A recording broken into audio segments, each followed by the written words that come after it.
ജിബിൻ, നമ്മളിന്ന് പാലാ നിയോജക മണ്ഡലത്തെക്കുറിച്ചാണ് പറയാൻ പോകുന്നത്. അരനൂറ്റാണ്ടിലധികം കാലം കേരള കോൺഗ്രസ് നേതാവ് കെ എം മാണി MLA ആയി നിന്ന പാല 2019 കെ എം മാണിയുടെ മരണശേഷം കേരള കോൺഗ്രസിന് നഷ്ടപ്പെട്ട പാല. മറ്റൊരു മാണി സി കാപ്പൻ ജയിച്ചു വന്ന പാല. 2021 മകൻ ജോസ് കെ മാണി മത്സരിച്ചെങ്കിലും വീണ്ടും പരാജയം നേരിട്ട പാല. കേരള കോൺഗ്രസിന് പരാജയം നേരിട്ട പാല. 2026 നിയമസഭാ തെരഞ്ഞെടുപ്പ് നടക്കുമ്പോൾ ജോസ് കെ മാണിയും മത്സരരംഗത്തുണ്ട്. സിറ്റിംഗ് MLA മാണി സി കാപ്പനുമുണ്ട്. ഒപ്പം പൂഞ്ഞാറിൽ നിന്ന് വന്ന ഷോൺ ജോർജുമുണ്ട്. എന്താണ് പാലയിലെ സാഹചര്യം? ആര് പാല പിടിക്കും? നമ്മൾ കഴിഞ്ഞ തെരഞ്ഞെടുപ്പുകളൊക്കെ പരിശോധിക്കുമ്പോൾ ഒരു കാര്യമുണ്ട്. അവിടെയൊക്കെ ഫാക്ടറായിട്ട് വരുന്നത് കെ എം മാണിയുടെ ഒരു വലിയൊരു സാന്നിധ്യമായിരുന്നു. പക്ഷേ കെ എം മാണിയുടെ മരണശേഷം നടന്ന 2019 തെരഞ്ഞെടുപ്പായിക്കോട്ടെ, 2021 തെരഞ്ഞെടുപ്പായിക്കോട്ടെ, കേരള കോൺഗ്രസ് എമ്മിന് കടുത്ത തിരിച്ചടി ഉണ്ടായിട്ടുണ്ട്. 52 വർഷം കെ എം മാണി MLA നിന്ന പാല, 1967 മുതൽ. അതെ. അപ്പോൾ ഈ 2021 തെരഞ്ഞെടുപ്പിലും 2019 തെരഞ്ഞെടുപ്പിലാണ് കേരള കോൺഗ്രസിന് എമ്മിന് വലിയ തിരിച്ചടി നേരിട്ടാണ്. കാരണം ജോസ് കെ മാണി ആണ് 2021 പാലായി പരാജയപ്പെടുന്നത്. പാർട്ടി ചെയർമാനാണ് പരാജയപ്പെടുന്നത്. അങ്ങനെ ഒരു സാഹചര്യത്തിലാണ് കേരള കോൺഗ്രസ് എം ഉള്ളത്. അപ്പോൾ നമ്മളവിടെ കണ്ടിരുന്ന ഒരു പ്രത്യേകത എന്ന് പറഞ്ഞാൽ അവിടെ മാണി സി കാപ്പൻ്റെ ഒരു വിജയമുണ്ട്. ജോസ് കെ മാണിയായിട്ടാണ് അദ്ദേഹം ഏറ്റവും അവസാനം വിജയിക്കുന്നത്. അതിനു മുമ്പ് നമ്മൾ കെ എം മാണിയായിട്ട് മത്സരരംഗത്തുണ്ടായിരുന്നപ്പോഴും തുടർച്ചയായിട്ട് കെ എം മാണിയുടെ വോട്ട് നില കുറയ്ക്കാൻ 2016 ഭയങ്കര ഒന്ന് വേർത്തു. അതെ, മാണി സി കാപ്പന് സാധിച്ചിട്ടുണ്ട്. 2021 മാണി സി കാപ്പൻ ജോസ് കെ മാണിയെ പരാജയപ്പെടുത്തി പാലായി എന്നുള്ള MLA ആയി മാറുന്നുണ്ട്. പക്ഷേ അപ്പോൾ നമ്മൾ 2021 തെരഞ്ഞെടുപ്പ് സാഹചര്യം എന്ന് പറയുമ്പോൾ ഈ മാണി സി കാപ്പൻ UDF ഭാഗമാകുകയും Kerala Congress M Jose K Mani വിഭാഗം LDFിന്റെ ഭാഗമായിട്ടാണ്. അതുമാത്രമല്ല 2021 വലിയൊരു ഇടത് തരംഗം ആഞ്ഞടിച്ചൊരു തെരഞ്ഞെടുപ്പായിരുന്നു. അന്ന് പോലും ജോസ് കെ മാണി പരാജയപ്പെടുകയാണുണ്ട്. അങ്ങനെ ഒരു സാഹചര്യത്തിലാണ് പാലായിൽ, അതായത് കേരള കോൺഗ്രസ് എമ്മിൻ്റെ ഹൃദയഭൂമി എന്ന് പറയുന്ന പാലായിൽ ജോസ് കെ മാണിക്ക് അടിപത്രിയ വർഷമാണ് 2021 തെരഞ്ഞെടുപ്പ്. അതിനുശേഷം നമ്മൾ ഈ 2026 വരുമ്പോൾ പാലായിൽ നിന്ന് തന്നെ ജോസ് കെ മാണിക്ക് നിയമസഭയിൽ എത്തേണ്ടതുണ്ട്. കാരണം വെച്ച് കഴിഞ്ഞാൽ ഈ പാർട്ടി ചെയർമാൻ്റെ തോൽവി കേരള കോൺഗ്രസ് എമ്മിനെ പിടിച്ചുലച്ചത് അത്രയ്ക്കും വലിയൊരു അവർക്കൊരു പാർട്ടിയെ ചോദ്യം ചെയ്യപ്പെടുന്ന അവസ്ഥയിലേക്ക് എത്തിച്ചിട്ടുണ്ട്. കാരണം പക്ഷെ ഒരു കാര്യമുണ്ട് ജിബിൻ, ഇപ്പം ജോസ് കെ മാണി പാലയിലേക്ക് മത്സരിക്കാൻ ആദ്യം ഒന്നും മടിച്ചിരുന്നു.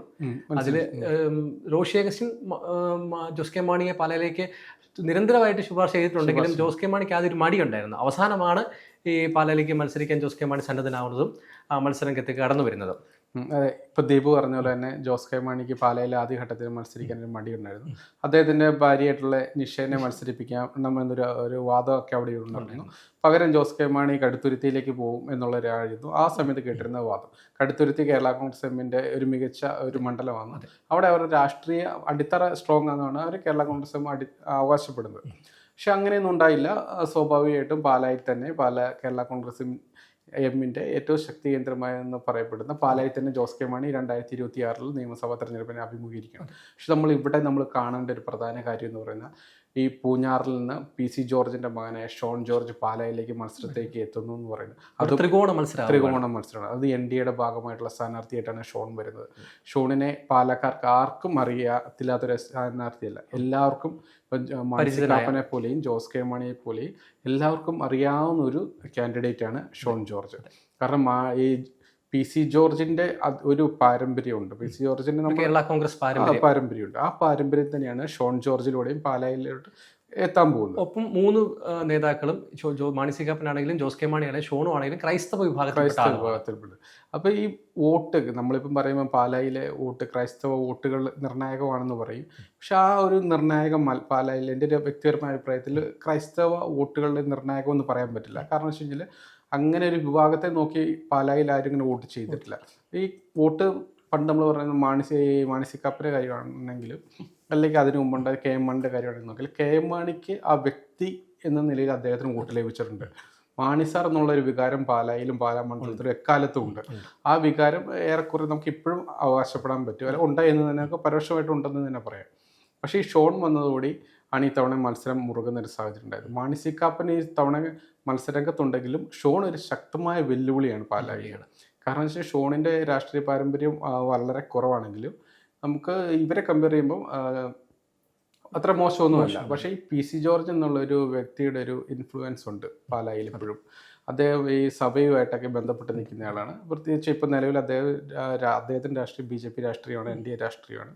അപ്പോൾ സ്വാഭാവികമായിട്ടും ആ ഒരു രാഷ്ട്രീയത്തിൽ കൂടിയാണ് അദ്ദേഹം പാലായിലേക്ക് എത്തുന്നത്, ഷോൺ എത്തുന്നത്. പാലായിൽ നമുക്ക് കഴിഞ്ഞ തെരഞ്ഞെടുപ്പുകളിലൊക്കെ നോക്കുമ്പോൾ BJPക്ക് അത്യാവശ്യം മോശപ്പെട്ട വോട്ടൊന്നും അല്ല ഉള്ളത്, അത്യാവശ്യം നല്ല വോട്ടുണ്ട്. അങ്ങനെ ഒരു സാഹചര്യമാണുള്ളത്. നമ്മളിപ്പോൾ ഈ കഴിഞ്ഞ തദ്ദേശ തെരഞ്ഞെടുപ്പിലെ അടക്കം കാര്യങ്ങൾ നോക്കുമ്പോൾ കേരള കോൺഗ്രസിന് തിരിച്ചടികൾ ഉണ്ടായിട്ടുണ്ടെന്ന് പറയുമ്പോഴും പാലായിലടക്കം നഗരസഭയുടെ അടക്കം ഭരണം പോയി നേരിയ ഒരു വോട്ടിൻ്റെയാണ് പോകുന്നത്. ആ ഒരു സാഹചര്യം കൂടെ നമുക്ക് മുന്നിൽ കാണേണ്ടതുണ്ട്, അല്ലേ ദീപു? അതെ, നമുക്ക് ആദ്യം പാലായിലെ ഒരു കഴിഞ്ഞ 3 തവണത്തെ ഒരു തെരഞ്ഞെടുപ്പ് ഫലം നമുക്ക് നോക്കാം. ഇപ്പോൾ 2016 കാര്യം നമ്മൾ നോക്കുകയാണെങ്കിൽ KM മാണിയുള്ള സമയമാണ്. KM മാണിക്ക് 58,884 വോട്ടാണ് കിട്ടിയത്. മാണി സി കാപ്പനായിരുന്നു LDFന് വേണ്ടി മത്സരിച്ചത്. 54,181 വോട്ട് പിടിച്ചു. അവിടെ NDAക്ക് വേണ്ടി BJPക്ക് വേണ്ടി N ഹരിയായിരുന്നു മത്സരിച്ചത്. 24,821 വോട്ടും N ഹരി പിടിച്ചു. അതിനുശേഷം KM മാണിയുടെ മരണശേഷം 2019 ഉപതെരഞ്ഞെടുപ്പ് നടക്കുന്നു. അന്നാണ് LDFന് വേണ്ടി മത്സരിച്ച മാണി സി കാപ്പന് 54,137 വോട്ടുകൾ പിടിച്ച് ജയിക്കുന്നത്. അവിടെ കേരള കോൺഗ്രസ് അല്ലെങ്കിൽ UDFന് വേണ്ടി മത്സരിച്ചത് ജോസ് ടോം പുളിക്കുന്നതിലായിരുന്നു. 51,194 വോട്ടും അദ്ദേഹം പിടിച്ചു. അവിടെ N ഹരി വീണ്ടും മത്സരിച്ചെങ്കിലും 18,044 വോട്ട് N ഹരിക്ക് പിടിക്കാൻ പറ്റിയിട്ടുള്ളൂ. അവിടെയാണ് BJPയുടെ വോട്ട് കുറയുന്നത്. BJPക്ക് വേണ്ടി മത്സരിച്ച ആളാണ് N ഹരി, BJPയുടെ വോട്ട് കുറയുന്നത്. അതിനുശേഷം 2021 പാലയിലെ സാഹചര്യങ്ങൾ മാറുകയാണ്. LDFിൻ്റെ കൂടെ ജോസ് കെ മാണി ടീം പോകുന്നു. മാണി സി കാപ്പൻ തിരിച്ച് UDFിലേക്ക് വരുന്നു. പുതിയ സ്വന്തമായിട്ടൊരു പാർട്ടിയൊക്കെ രൂപീകരിച്ച് വരുന്നു. അതിനുശേഷം നടന്ന തെരഞ്ഞെടുപ്പിൽ മാണി സി കാപ്പന് വൻപൻ വോട്ട് ഭൂരിപക്ഷം കയറുകയാണ്. 15,378 വോട്ടിൻ്റെ ഭൂരിപക്ഷത്തിലാണ് മാണി സി കാപ്പൻ മണ്ഡലം പിടിച്ചെടുക്കുന്നത്. അവിടെ എതിരാളി ജോസ് കെ മാണിയായിരുന്നു, LDFിന് വേണ്ടിയായിരുന്നു മത്സരിച്ചത്. മാണി സി കാപ്പൻ 69,804 വോട്ട് പിടിച്ചപ്പോൾ ജോസിന് പിടിക്കാൻ പറ്റിയത് 54,426 വോട്ട് മാത്രമേ ഉള്ളൂ. അവിടെ എടുത്തു പറയേണ്ട മറ്റൊരു കാര്യം, BJPക്ക് വേണ്ടി മത്സരിച്ചത് പ്രമീള ദേവിയായിരുന്നു. പ്രമീള ദേവി ജയായിരുന്നു.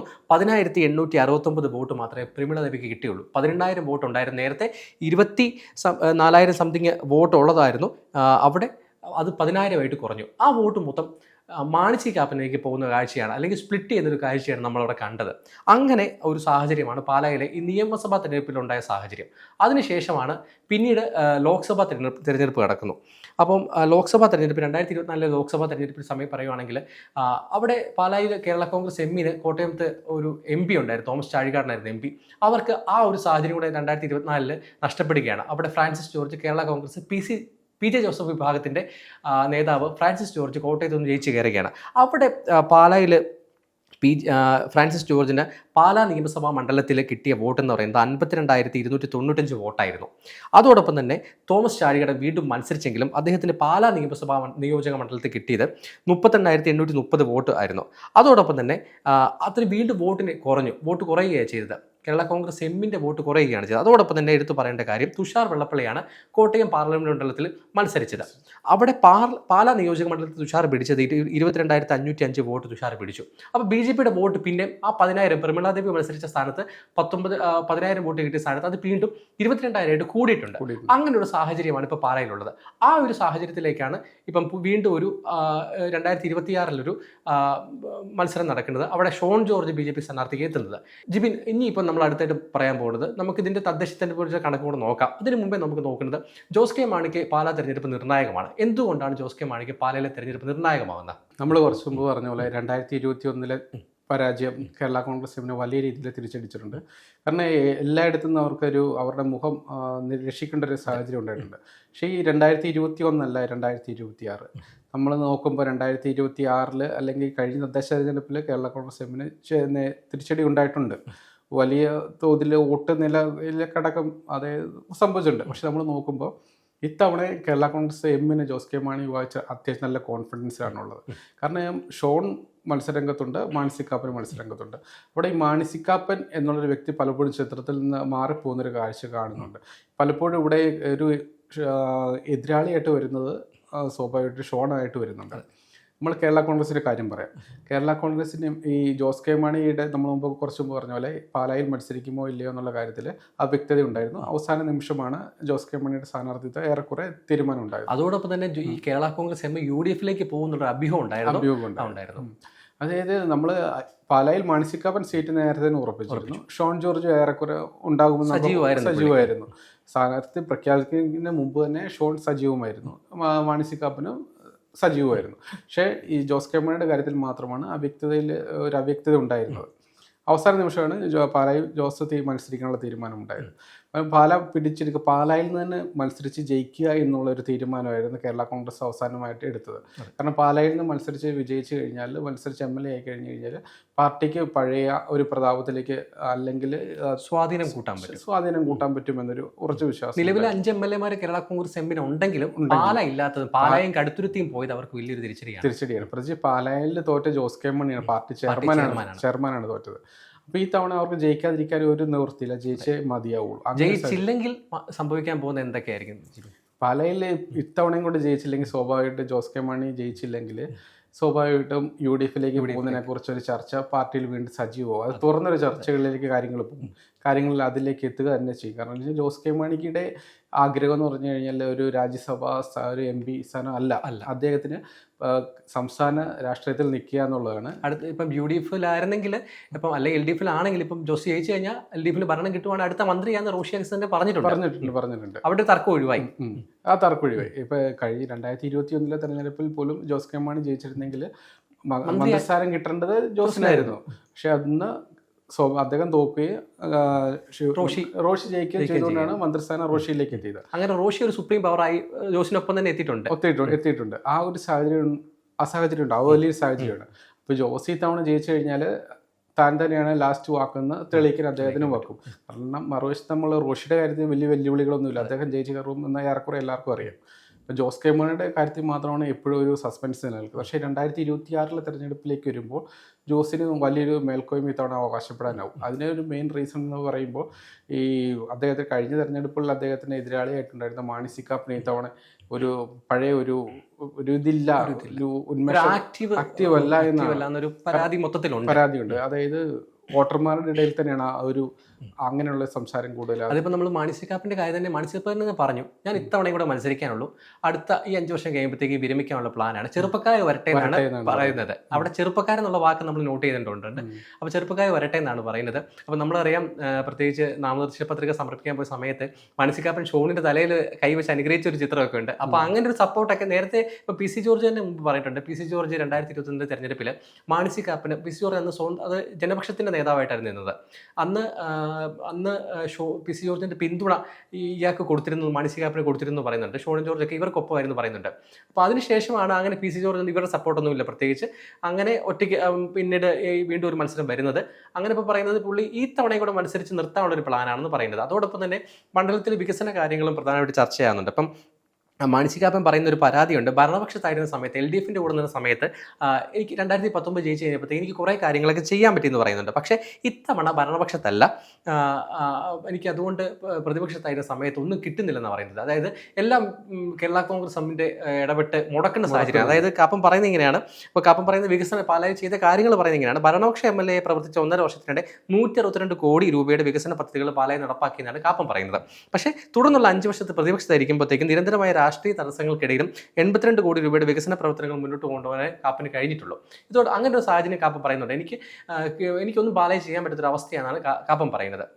അതോടൊപ്പം തന്നെയാണ് പറയുന്നത്, തൻ്റെ വിരമിക്കൽ പ്രഖ്യാപനം നടത്തുന്നുണ്ട്. ഈ 5 വർഷത്തിന് ജയിക്കുകയാണെങ്കിൽ 5 വർഷ ശേഷം ഈ മത്സരരംഗത്തോട്ടൊന്നുമില്ല, സ്വസ്ഥമായിട്ടുള്ളൊരു മുമ്പോട്ട് പോയിട്ടാണ് ഈ MLA തെരഞ്ഞെടുപ്പ് രാഷ്ട്രീയത്തിൽ നിന്ന് പൂർണ്ണമായിട്ട് മാറാനുള്ള രീതിയിലാണ് കാപ്പൻ്റെ ഒരു നിലപാട്. ഈ സാഹചര്യത്തിലാണ് ജോസിനും ഷോണും നിർണായകമാകുന്നത്. ഇപ്പോൾ ദീപ് പറഞ്ഞ പോലെ മാണി സി കാപ്പനെതിരെയുള്ള ഏറ്റവും വലിയ ആരോപണമാണ് കഴിഞ്ഞ ഒരു 7 വർഷത്തോളമായിട്ട് അദ്ദേഹം മണ്ഡലത്തിലൊന്നും ചെയ്തില്ല എന്നുള്ളത്. അതിൽ എത്രത്തോളം സത്യം ഉണ്ടെന്ന് നമുക്ക് പറയാൻ പറ്റില്ല. പക്ഷേ അത് വോട്ടർമാരുടെ ഇടയിൽ അതൊരു വലിയൊരു ചർച്ചാ വിഷയം തന്നെയാണ്. കാരണം അദ്ദേഹത്തിന് MLA എന്ന നിലയിൽ ഒന്നും ചെയ്യാൻ പറ്റില്ല. കിഫ്ബിയിൽ നിന്നുള്ള ഫണ്ട് പോലും വാങ്ങാനോ വിനിയോഗിക്കാൻ അദ്ദേഹത്തിന് സാധിച്ചില്ല എന്നൊരു ആരോപണമുണ്ട്. പിന്നെ തുടങ്ങി വെച്ച പല പദ്ധതികളും പറയുന്ന കാരണം ഇതാണ് എന്നെ കൊണ്ട് ചെയ്യിക്കുന്നില്ല രീതിയിലാണ് കാപ്പൻ പറയുന്നത്. പക്ഷേ അദ്ദേഹം പറയുന്നത്, അദ്ദേഹത്തിന് ഈ കാര്യങ്ങളിലോട്ട് വരുമ്പോഴത്തേക്ക് അദ്ദേഹം പറയുന്നത് അദ്ദേഹത്തിന് കുറച്ച് മറ്റ് കടബാധ്യതകളും കാര്യങ്ങളൊക്കെ ഉണ്ട്. അതിൻ്റെ പുറകെയാണ് അദ്ദേഹം ഉള്ളതെന്നാണ് വോട്ടർമാർ പറയുന്നത്. പക്ഷെ അതുപോലെ അതൊന്നുമല്ല യാഥാർത്ഥ്യത്തിൽ. അദ്ദേഹം ഒരു പിന്നോട്ട് പോകുന്നൊരു കാഴ്ച മണ്ഡലത്തിൽ കഴിഞ്ഞ കുറച്ച് നാളുകളായിട്ടുണ്ട്. ഈ ഇലക്ഷൻ സമയത്താണെങ്കിൽ പോലും അദ്ദേഹം പിന്നിലേക്ക് പോകുന്നുണ്ട്. ഷോണിൻ്റെ കാര്യം നമ്മൾ നോക്കാം. ഷോൺ ഒന്നാം ഘട്ടവും 2ാം ഘട്ടത്തിലേക്കൊക്കെ തെരഞ്ഞെടുപ്പ് പ്രചാരണം എത്തിച്ചു കഴിഞ്ഞു. അതുപോലെ തന്നെ ജോസ് കെ മാണി അതിവേഗത്തിൽ പ്രചാരണം മുന്നോട്ട് കൊണ്ടുപോയി മുഖ്യമന്ത്രി വരെ എത്തിച്ചു. പക്ഷേ ഈ കാപ്പൻ്റെ ഭാഗത്ത് നോക്കുമ്പോൾ അദ്ദേഹത്തിന് അത്രയൊരു ആക്റ്റീവായിട്ട് കളത്തിലേക്ക് ഇറങ്ങാൻ സാധിക്കുന്നില്ല. നമ്മളിപ്പോൾ ജോസ് കെ മാണിയുടെ കാര്യം പറഞ്ഞു, അതുപോലെ തന്നെ ഷോൺ ജോർജിൻ്റെ കാര്യം കൂടെ പറയുമ്പോഴത്തേക്കും ഈ ഷോൺ ജോർജ് അല്ലെങ്കിൽ NDA അവർ ഇത്തവണ ലക്ഷ്യം വെക്കുന്ന ക്രൈസ്തവ വോട്ടുകൾ കിട്ടും എന്ന് അവർ പ്രതീക്ഷിക്കുന്നുണ്ടെങ്കിൽ പോലും അത്രത്തോളം കിട്ടില്ല എന്നൊരു നിഗമനം അവർക്കുണ്ട്. കാരണം വെച്ച് കഴിഞ്ഞാൽ പഴയ UDFകാരും പണ്ട് മുതൽ ഈ ജോസ് കെ മാണിലെ കേരള കോൺഗ്രസ് എമ്മിന് വോട്ട് ചെയ്യുന്ന ആൾക്കാരിൽ നിന്നും വോട്ട് കിട്ടാനുള്ള സാധ്യത കുറവാണെന്നുള്ളൊരു നിഗമനം അവർക്കുണ്ട്. പക്ഷെ അവർ ഒരു 18 വയസ്സ് മുതൽ 35 വയസ്സ് വരെയുള്ള പ്രായമുള്ളവരിൽ നിന്നുള്ളൊരു വോട്ട് തങ്ങൾക്ക് അനുകൂലമാകുമെന്ന് ഷോൺ ജോർജ് പ്രതീക്ഷിക്കുന്നുണ്ട്.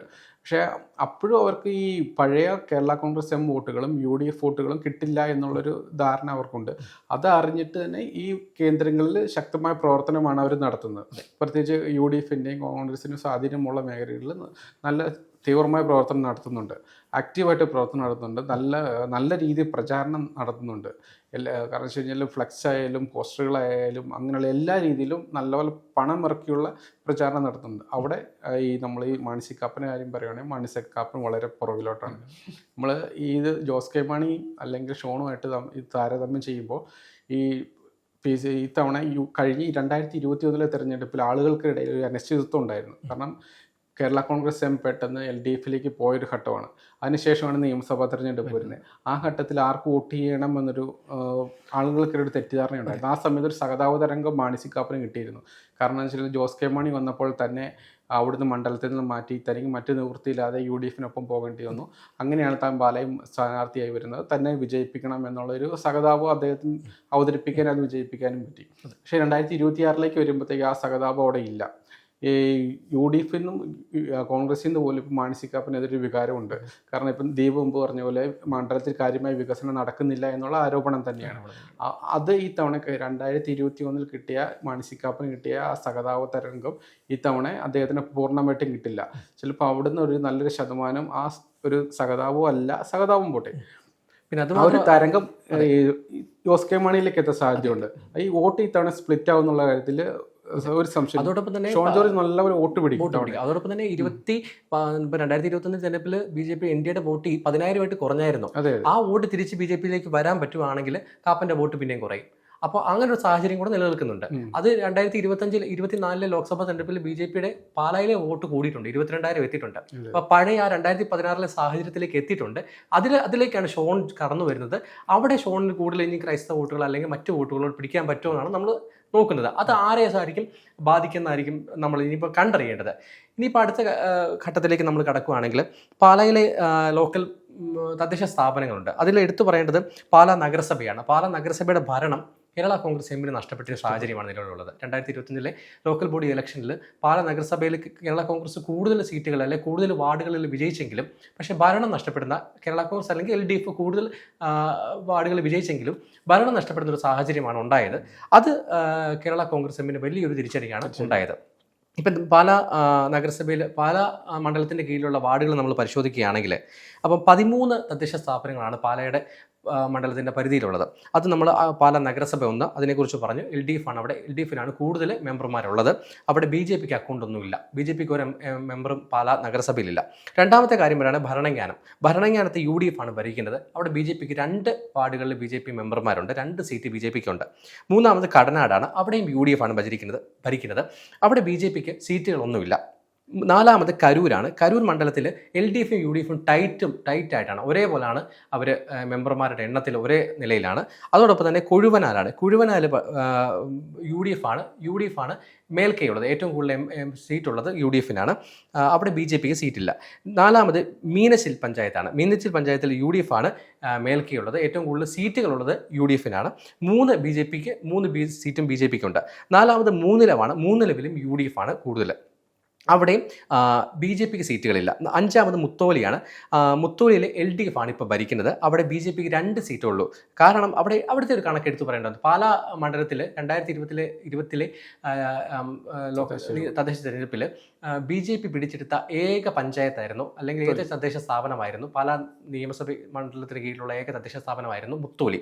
മുത്തോലിയിൽ BJPക്ക് പ്രാവശ്യം ഭരണം നഷ്ടപ്പെട്ടു. അവിടെ BJP 2 സീറ്റുകളിൽ ഒതുങ്ങി. അവിടെ LDF ഭരണം പിടിച്ചു.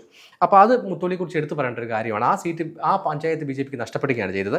അതോടൊപ്പം തന്നെ അടുത്ത പഞ്ചായത്ത് രാമപുരമാണ്. അവിടെ UDF ആണ് ഏറ്റവും കൂടുതൽ സീറ്റുള്ളത്. അവിടെ BJPക്ക് 2 സീറ്റുണ്ട്. അടുത്തത് തലനാടാണ്. തലനാടിൽ LDF ആണ് അവിടെ ഏറ്റവും കൂടുതൽ സീറ്റുള്ളത്. അവിടെ ഒരു സീറ്റ് BJPക്ക് ഉണ്ട്. അടുത്തത് തലപ്പലമാണ്. തലപ്പലത്ത് UDF ആണ് ഏറ്റവും കൂടുതൽ സീറ്റുള്ളത്. അവിടെ BJPക്ക് 4 സീറ്റ് മാത്രമേ ഉള്ളൂ. അടുത്തത് എലിക്കുളമാണ്. എലിക്കുളത്ത് UDFനാണ് ഏറ്റവും കൂടുതൽ സീറ്റുള്ളത്. 2 സീറ്റ് BJPക്ക് ഉണ്ട്. അങ്ങനെ നമ്മൾ പറയുന്ന സമയത്ത് ഇപ്പം തലനാടും തലപ്പലമൊക്കെ ഷോൺ ജോർജിന് സ്വാധീനമുള്ള ഏരിയയാണ്. ആ വഴിക്കും കുറച്ച് നേരത്തെ പൂഞ്ഞാർ മണ്ഡലത്തിൻ്റെ ഭാഗമായിരുന്ന അതായിരുന്നു. അത് പിന്നീട് മണ്ഡല പുനർനിർണയത്തിന് ശേഷം ഇങ്ങോട്ട് മാറുകയായിരുന്നു. അങ്ങനെ ഇതാണ് പാലായിലൊരു സാഹചര്യം.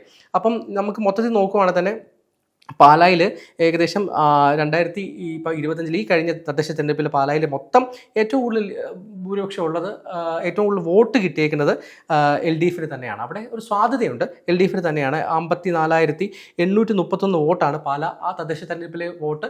നമ്മൾ നിയോജക മണ്ഡലത്തിലേക്ക് മൊത്തത്തിലൊന്ന് കണക്കൂട്ടി നോക്കുമ്പോഴത്തേക്ക് 54,000 വോട്ട് അവിടെ LDFനുണ്ട്. അവിടെ UDFനാണെങ്കിൽ 53,000 വോട്ടുണ്ട്. അവിടെ BJPക്ക് 21,000 വോട്ടുണ്ട്. അത്രയും വോട്ട് അവിടെ കിട്ടിയിട്ടുണ്ട്. അപ്പം അങ്ങനെ ഒരു സാഹചര്യമാണ് ഏറ്റവും ഒടുവിലത്തെ തെരഞ്ഞെടുപ്പിൽ നടന്നേക്കുന്നത്. ഇപ്പൊ ദേവ് പറഞ്ഞ കണക്കുകൾ വ്യക്തമാണ്. പലയിടത്തും UDFനാണ് മേൽക്കോയ്മയുള്ളത്. പല പഞ്ചായത്തുകളിലും കൂടുതൽ സീറ്റ് ഉണ്ടെങ്കിലും വോട്ട് കൂടുതലുള്ളത് ഇവർക്കാണ്, LDFനാണ്. പക്ഷെ നമ്മൾ 2026 തെരഞ്ഞെടുപ്പ് നിയമസഭാ തെരഞ്ഞെടുപ്പിലേക്ക് വരുമ്പോൾ ഈ തവണ നമുക്ക് മാണി സി കാപ്പന് ഈ തദ്ദേശ തെരഞ്ഞെടുപ്പിൽ UDF നേടിയ ഒരു വോട്ട് ഷെയർ ഉണ്ട്. അത് എത്രത്തോളം മാണി സി കാപ്പനിലേക്ക് ലഭിക്കും എന്നുള്ള കാര്യത്തിൽ ഒരു അവ്യക്തതയുണ്ട്. കാരണം വെച്ച് കഴിഞ്ഞാൽ മാണി സി കാപ്പൻ ആ വോട്ട് തദ്ദേശ തെരഞ്ഞെടുപ്പിൽ കിട്ടിയ ട്രെൻഡ് മാണി സി കാപ്പന് അനുകൂലമാകുമോ എന്നുള്ള കാര്യത്തിലാണ് സംശയമുള്ളത്. പക്ഷേ ഈ ഷോൺ ജോർജിൻ്റെ കാര്യത്തിൽ നമുക്ക് ആ സംശയമില്ല. ഷോൺ ജോർജ് വോട്ട് പിടിക്കും എന്നുള്ള കാര്യത്തിൽ നമുക്ക് ആർക്കും സംശയമില്ല. പാലായിലെ കോൺഗ്രസിനും സംശയമില്ല, LDFനും സംശയമില്ല, BJPക്കും സംശയമില്ല. പക്ഷെ ഷോൺ പറയുന്ന പ്രകാരം ജയിച്ച് കയറാൻ പറ്റുന്ന അതൊരു എത്രമാത്രം കണ്ടറിയണം, നമുക്ക് അത് കണ്ടറിയാനേ പറ്റത്തുള്ളൂ. അല്ലെങ്കിൽ അത്രയും വോട്ട് പിടിക്കണം. ഏകദേശം ഇപ്പൊ 22,000 വോട്ട് മാത്രമേ ഈ BJPക്ക് അവിടെ ഉള്ളൂ. അവിടുന്ന് ഇത്രയും ജയിച്ച് കയറണേ ഷോൺ എത്രമാത്രം പിടിക്കണം? അതൊരു വലിയൊരു ചോദ്യചിഹ്നമാണ്. ഷോൺ പറയുന്ന രീതിയിലുള്ള അവകാശവാദങ്ങൾ നടക്കുമെന്ന് നമുക്ക് കണ്ടറിയേണ്ടതുണ്ട്. പക്ഷെ അപ്പോഴും നമുക്ക് ഈ ജോസ് കെ മാണിയുടെ സാധ്യതകൾ തള്ളിക്കളയാനാവില്ല. കാരണം വെച്ച് കഴിഞ്ഞാൽ ഷോൺ വരുന്നു, ശക്തനായ സ്ഥാനാർത്ഥിയായിട്ട് ഷോൺ വരുന്നു. ഒരു മാണി സി കാപ്പൻ്റെ ഭാഗത്തുനിന്ന് ഒരു ആക്റ്റീവ് അല്ലാത്തൊരു സാഹചര്യമുണ്ട്. UDFന്റെ വോട്ടുകൾ എത്രത്തോളം ഈ തവണ അതുകൊണ്ട് അല്ലെ കോൺഗ്രസിന് വോട്ടുകൾ എത്രത്തോളം മാണി സി കാപ്പന് കിട്ടും എന്നുള്ള കാര്യത്തിൽ നമുക്ക് അവ്യക്തതയുണ്ട്. അങ്ങനെ ഒരു സാഹചര്യം ഉണ്ടാകുമ്പോൾ കേരള കോൺഗ്രസ് ജോസ് കെ മാണി വിഭാഗത്തിന് ഈ തവണ ഒരു പ്രതീക്ഷയുണ്ട്. ആ പ്രതീക്ഷ അവർ ഈ തവണ 2021 കമ്പയർ ചെയ്യുമ്പോൾ ഈ തവണ പ്രതീക്ഷ കൂടുതൽ വെച്ച് പുലർത്തുന്നുണ്ട്. പിന്നെ ഈ 2021 തെരഞ്ഞെടുപ്പിലാണ് ഇപ്പോൾ ഉയർന്നു കേട്ട ഒരു പരാതിയാണ് LDFന്റെ CPM വോട്ടുകൾ കിട്ടിയില്ല എന്നുള്ളൊരു പരാതിയുണ്ട്. ആ പ്രശ്നങ്ങളൊക്കെ ഇത്തവണ പരിഹരിച്ചിട്ടാണ് LDF മുന്നോട്ട് പോകുന്നത്. അത് കാരണം മുഖ്യമന്ത്രി ആദ്യം തന്നെ ഇപ്പൊ പല എത്തിയിട്ടുണ്ട്. ആ ഒരു പ്രശ്നം കൂടെ പരിഹരിക്കാൻ സാധിച്ചിട്ടുണ്ട്. അങ്ങനെ ഏറെക്കുറെ നോക്കുമ്പോൾ ഒരു ചിത്രത്തിലേക്ക് നമ്മൾ നോക്കുമ്പോഴത്തേക്ക് നേരിയ ഒരു മുൻതൂക്കം കേരള കോൺഗ്രസും ജോസ് കെ മാണിക്ക് ഇവിടെ ഉണ്ട്. ഷോൺ ജോർജിന്റെ സാന്നിധ്യമാണ് അവിടെ നിർണായകമാണ്. ഇപ്പം ഇനിയുള്ള ദിവസങ്ങളിൽ മാണി സി കാപ്പന് എത്രത്തോളം പ്രവർത്തനം അദ്ദേഹത്തിന് മുന്നിലേക്ക് എത്താൻ പറ്റും, ആക്റ്റീവ് ആക്കാൻ പറ്റും എന്നുള്ളതിനെ ആശ്രയിച്ചിരിക്കും. വോട്ടുകൾ UDFന്റെ വോട്ടുകൾ കോൺഗ്രസിൻ്റെ വോട്ടുകൾ തന്നെ എത്തുന്ന രീതിയിൽ അദ്ദേഹം മികച്ച പ്രവർത്തനം നടത്തിയാൽ മാത്രമേ ഇനി വളരെ ചുരുങ്ങിയ ദിവസങ്ങളിലൂടെയുള്ളൂ. എങ്കിൽ മാത്രമേ അദ്ദേഹത്തിന് മണ്ഡലം നിലനിർത്താൻ പറ്റുള്ളൂ. അല്ലെങ്കിൽ മണ്ഡലത്തിൽ ഒരു പുതിയൊരു MLA ഉണ്ടാവും എന്നുള്ള കാര്യത്തിൽ സംശയമില്ല.